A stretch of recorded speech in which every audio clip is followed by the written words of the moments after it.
दुर्गा नदी के किनारे बसा एक गांव फूलपुर। गांव में कुछ 100-150 लोग रहते थे।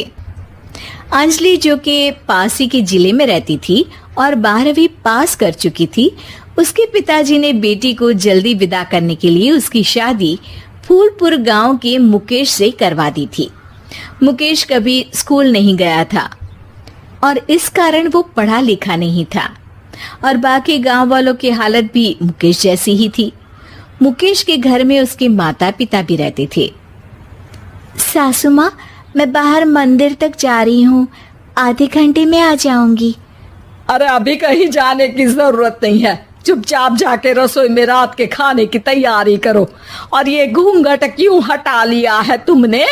क्या पता नहीं कि इस गांव में औरतें बिना घूंघट के नहीं रहती? रात में अंजलि छत पर जाकर अपनी मम्मी से बात कर रही होती है। तभी गांव की 3-4 औरतें उसे देख लेती है और दरवाजे पर आकर उसकी सास से शिकायत करने लगती है। और क्या हुआ? अरे छत पे तो देखो, आपकी बहू मटक मटक के किसी से फोन पर बात कर रही है। दिन भर फोन पे लगी रहती है। अरे कल तो मंदिर के पास वो क्या कहते हैं, सेल्फी ले रही थी।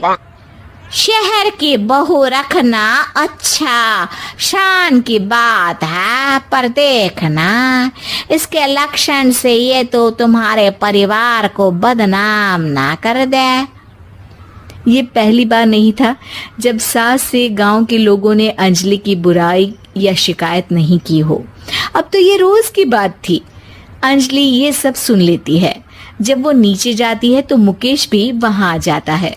सास कहती है, बेटा लोग घर आकर शिकायत करने लगे हैं बहू के कामों की, देख लो। पति हो, संयम से रखो इसे। माँ जी, मैं तो अपनी माँ से बात कर रही थी क्योंकि यहाँ कोई बात करने लायक ही नहीं है और अब मैं माँ के पास ही रहूंगी। वहाँ क्या रहना, वहाँ बाहर के लोग तो ठीक है पर घर के लोग भी इज्जत ना दे सके। अरे नहीं नहीं अंजलि, ऐसा नहीं है, धीरे धीरे सब ठीक हो जाएगा, तुम फिक्र ना करो। अरे बस कुछ बोलना ही नहीं है, सर पे चढ़ा रखा है बहू को। सास मुकेश की नरम बात सुन के वहां से मुंह चढ़ाकर चली जाती है। मैं तो कहती हूँ हम दोनों शहर चले जाते हैं। मैं पढ़ी लिखी हूँ, मुझे वहाँ नौकरी भी मिल जाएगी और थोड़े दिनों में आप भी वहाँ कुछ काम ढूंढ लेना। अरे नहीं नहीं अंजलि, हम यहाँ ना गांव का खेत, माँ पिताजी को छोड़कर शहर नहीं जा सकते। माँ पिताजी को कैसा लगेगा और गांव वाले क्या सोचेंगे? ये कहकर मुकेश सोने चला जाता है और अंजलि की गांव वालों द्वारा बुराई का सिलसिला बहुत दिनों तक चलता ही रहता है। लेकिन अंजलि गुस्सा ना दिखाते हुए समझदारी से काम लेती है। बारिश का मौसम चालू हो जाता है। जोरदार बारिश से पूरे गांव में हाहाकार मच जाता है। दुर्गा नदी में बाढ़ आ जाती है और बाढ़ का पानी पूरे गांव की फसल तबाह कर देता है। फसल की ये हालत देखकर गांव वाले निराश हो जाते हैं और बात तो यहाँ तक पहुँच जाती है कि कुछ लोग तो अंजलि को इस सब का दोषी ठहरा देते हैं। अरे पूरी फसल तबाह हो गई, पता नहीं किसकी नजर लग गई है। अरे जब से चौधरी परिवार में ये शहर की बहू आई है ना, तब से ही गांव की शांति चली गई है। इसके कर्म कांड से माँ दुर्गा नदी भी खुश नहीं है। ये सब सुनकर बेचारी अंजलि रोते हुए अपने घर चली जाती है। कुछ दिन बाद सभी गांव वाले अपनी फसल का मुआवजा लेकर अपने अपने घर आते हैं। मुकेश भी 1500 लेकर आता है। अंजलि को जब पासबुक दिखाता है तो अंजलि हैरान हो जाती है। अरे ये पासबुक में तो उन्होंने 4000 की एंट्री करी है और आपको सिर्फ 1500 दिए। सच में? अरे वो सरकारी अफसर आपको बेवकूफ बना रहे हैं। सरकार की तरफ से हमें 4000 मिले हैं लेकिन बाकी का सारा पैसा खुद ही खा रहे हैं।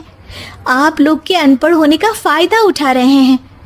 ये सब सुनकर मुकेश परेशान हो जाता है लेकिन अंजलि उसे हिम्मत से काम लेने को कहती है और सुबह होते ही मुकेश को पंचायत कार्यालय ले जाती है और साथ में गांव के और लोगों को भी। आप सरकारी बाबू क्या गांव के लोगों को बेवकूफ समझते हैं?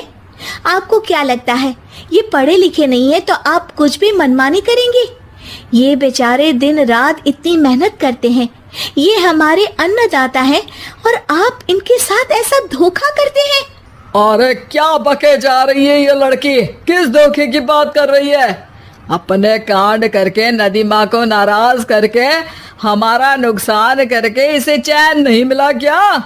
सरपंच जी, इन सरकारी बाबू ने मुझे बेवकूफ बनाया है और मेरे हिस्से के पैसे खुद चट कर गए।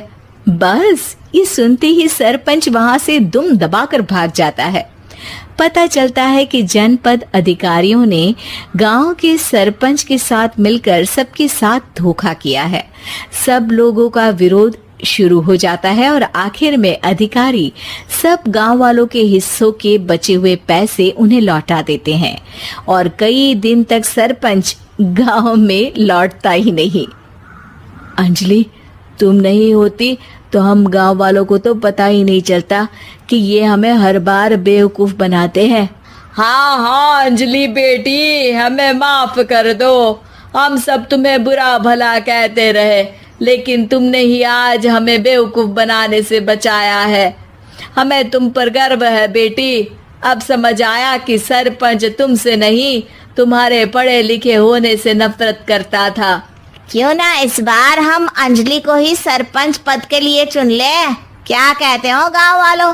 पढ़ी लिखी सरपंच। बस पूरा गांव अंजलि के लिए ताली बजाता है और अंजलि की सास उसे खुशी से गले लगा लेती है।